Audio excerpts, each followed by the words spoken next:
Hey everyone, glad to be with you this morning. So this week we are continuing a new series on the book of Habakkuk. Because if we remember from last week, Habakkuk is a prophet facing a very bad situation and coming before God in order to ask, why is this happening? So it's actually a conversation between the prophet Habakkuk and God. And last week we saw Habakkuk was complaining, and then God answered his complaints by reminding Habakkuk that he could not understand God's reasons, and that in fact, things are actually going to be much worse than Habakkuk originally thought. And then, of course, as a result of that, Habakkuk continues to complain. He doesn't just take God's answer. He says that things honestly just seem completely unfair because Babylon, who's the nation that's, conquering others, is even worse than Judah.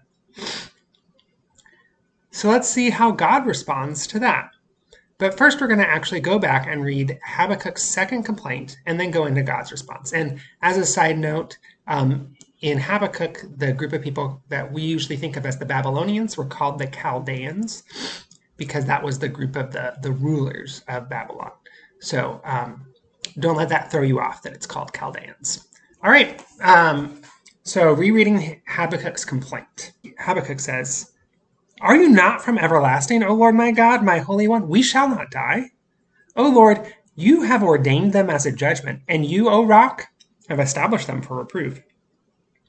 You who are of purer eyes than to see evil and cannot look at wrong, why do you idly look at traitors and remain silent when the wicked swallows up the man more righteous than he?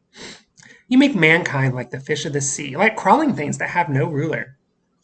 He brings all of them up with a hook. He drags them out with his net. He gathers them in his dragnet. So he rejoices and is glad. Therefore he sacrifices to his net and makes offerings to his dragnet. For by them he lives in luxury and his food is rich. Is he then to keep on emptying his net and mercilessly killing nations forever? I will take my stand at my watchpost and station myself on the tower and look out to see what he will say to me and what I will answer concerning my complaint." So Habakkuk basically ends up by just saying he's going to stand there and watch. And he's basically just waiting for a better answer for why Babylon seems to be getting away with evil and instead of glorifying the true God is kind of worshiping basically themselves and their own power. So beginning in verse 2 of chapter 2, God responds to Habakkuk and reveals a little bit of his plan. "And the Lord answered me, write the vision, make it plain on tablets, so he may run who reads it. For still the vision awaits its appointed time. It hastens to the end. It will not lie. If it seems slow, wait for it. It will surely come. It will not delay. Behold, his soul is puffed up. It is not upright within him, but the righteous shall live by his faith. Moreover, wine, or wealth, is a traitor, an arrogant man who is never at rest. His greed is as wide as Sheol. Like death, he has never enough. He gathers for himself all nations and collects his own as his own all peoples. Shall not these take up their taunt against him, with scoffing and riddles for him, and say, woe to him who reaps what is not his own, for how long, and loads himself with pledges? Will not your debtors suddenly arise, and those awake who will make you tremble? Then you will be spoiled for them. Because you have plundered many nations, all the remnant of the people shall plunder you. For the blood of man and violence to the earth, to cities and all who dwell in them. Woe to him who gets an evil gain for his house, to set his nest on high, to be safe from the reach of harm. You have devised shame for your house, by cutting off many peoples. You have forfeited your life. For the stone will cry out from the wall, and the beam from the woodwork respond. Woe to him who builds a town with blood, and founds a city on iniquity. Behold, is it not from the Lord of hosts that people labor merely for fire, and nations weary themselves for nothing? For the earth will be filled with the knowledge of the glory of the Lord, as the waters cover the sea. Woe to him who makes his neighbors drink, and pour out your wrath and make them drunk, in order to gaze at their nakedness. You will have your fill of shame instead of glory. Drink yourself and show your uncircumcision.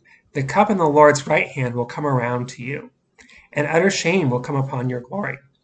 The violence done in Lebanon will overwhelm you, as will the destruction of the beasts that terrified them. For the blood of man and violence to the earth, to the cities and all who dwell in them. What profit is an idol when its maker has shaped it, a metal image, a teacher of lies? For its maker trusts in his own creation when he makes speechless idols. Woe to him who says to a wooden thing, awake, to a silent stone, arise. Can this teach? Behold, it is overlaid with gold and silver, and there is no breath at all in it. But the Lord is in his holy temple. Let all the earth keep silence before him. So here God reveals a little bit of his plan to Habakkuk. In short, he lets Habakkuk know that Babylon itself will be judged far more completely than Israel. God will make it right. He lets Habakkuk know that it might feel like what is about to happen to Babylon won't be happening for a long time, but still, it will happen. And of course, when he first starts talking about that, God hasn't even told Habakkuk what the plan is, but God wants Habakkuk to know that step one in this prophecy is to be patient. And in a time where probably our number one issue is that we're running out of patience with the coronavirus and the response to the coronavirus, it might be wise for us to remember that God will act. It may seem like God's actions are slow, but we should wait for them. Unfortunately, I don't have a prophecy for us today of what God is going to do in the coronavirus, but I do think he will do something, and it could be far better than I realize or that what you realize. But then we get in this, as we kind of walk through the prophecy, we get to an interesting contrast between his soul, which I think represents Babylon, and the righteous. So that Babylon is on the one hand, his soul, and the righteous is the other hand. So Babylon is evil. So the contrast is that the righteous will live by faith, which means the righteous will have life, as we see going forward that Babylon will get what it's coming to it, and it won't have life. It won't prosper forever. And then we discover that Babylon is a symptom of, I think, a larger problem, wealth and greed. So in verse 5, where it says wine, it notes that some of the older copies actually say wealth. So wealth is a traitor, an arrogant man who is never at rest. His greed is as wide as Sheol. And I think putting wealth in there makes more sense because wealth betrays us because people seek it. They're willing to harm us or other people in order to get it. As wealth makes people greedy, it collects all nations in that really all nations seek out greed. So then what happens is that Babylon will eventually be faced with judgment. But since Habakkuk is talking about greed in general right before this, I think he means to tell us that this is what happens in general when people become greedy and when nations become greedy. Babylon was particularly bad because they were invading other countries in order to make themselves richer. But I think this can still be a reminder to us that God will bring justice on nations that are greedy. And God does not specifically name Babylon in this whole chapter 2, but it's clearly implied. But instead, he makes it a broad principle that woe or doom is coming on these kinds of nations. And he does mention some specific things that identify it as Babylon.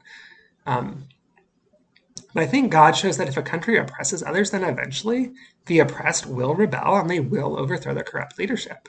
God won't let the people, whoever they are, be oppressed forever.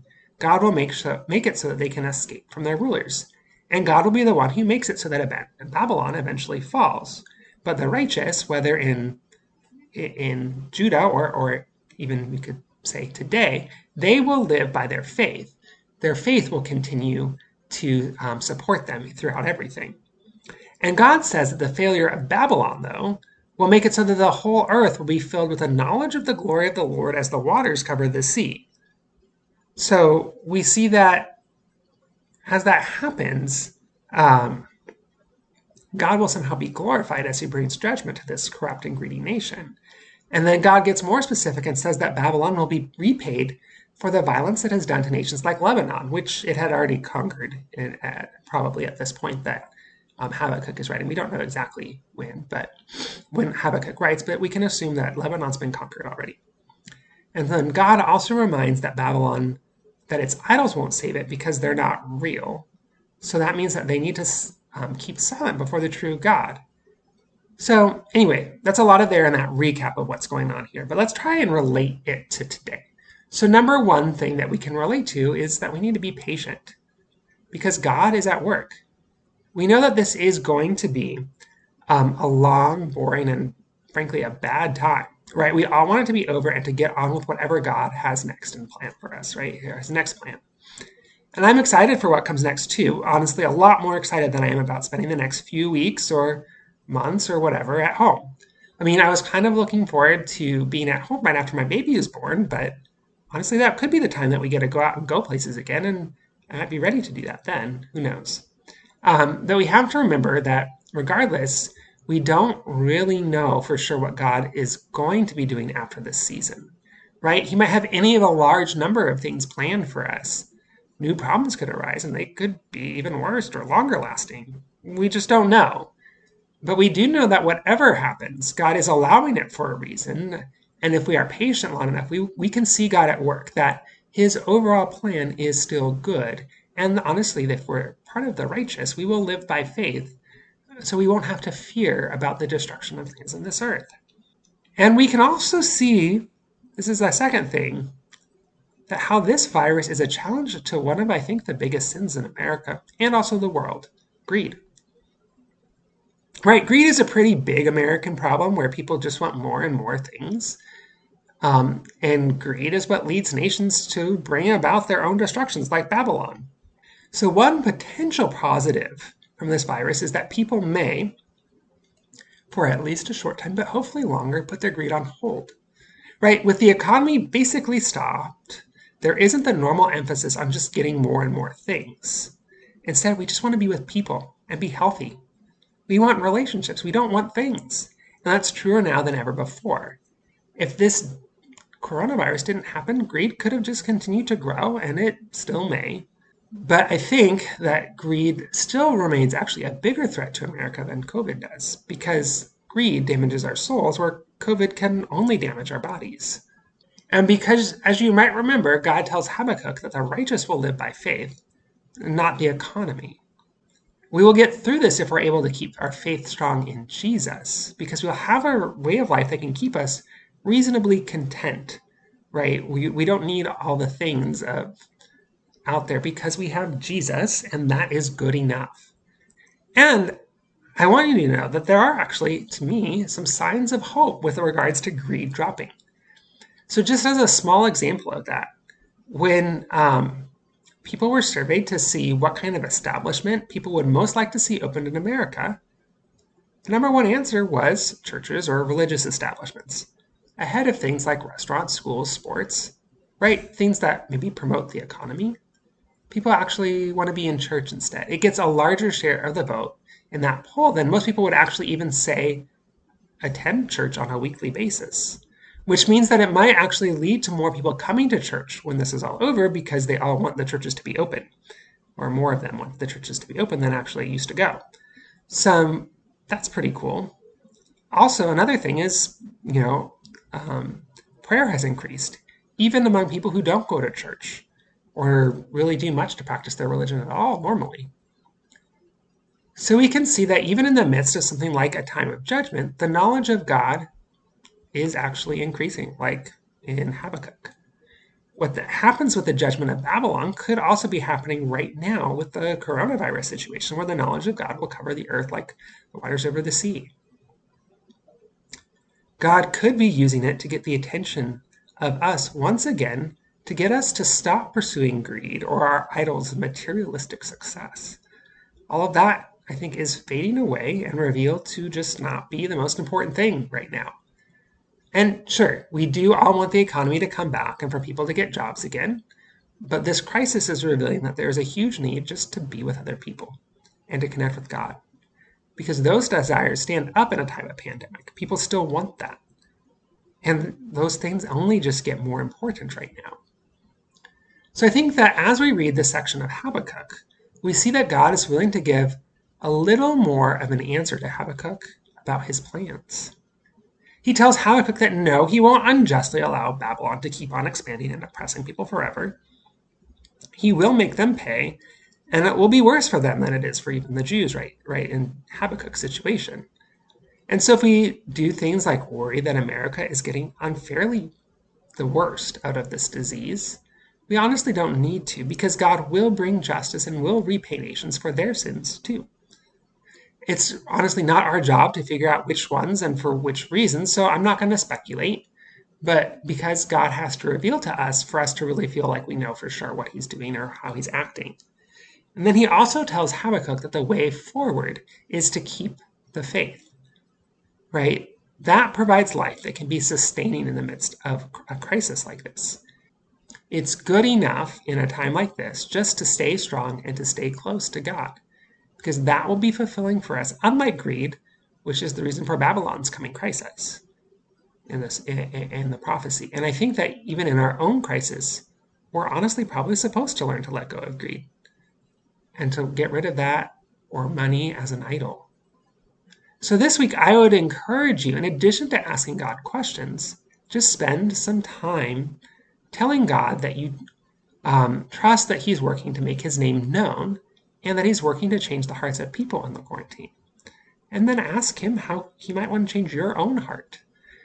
Perhaps you do struggle with greed, maybe for money, but my guess is that a lot of you guys are so young that you might not be super greedy for money. You just get things from your parents, and that's good enough. But you might actually be greedy for other things besides money.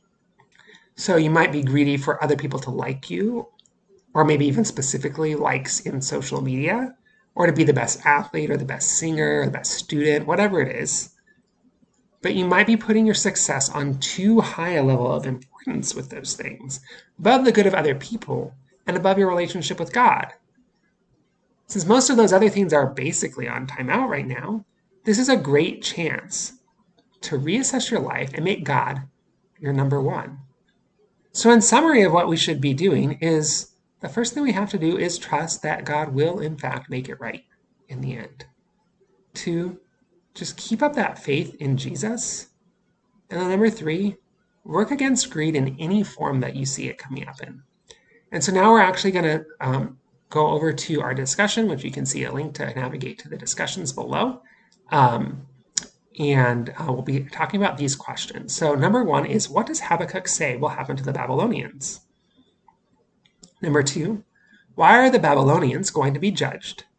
Number 3, what do you think God might be trying to teach America in our current time? And what do you think God might be trying to teach you personally in our current time? So with that, looking forward to talking with you guys, and I'll see you soon.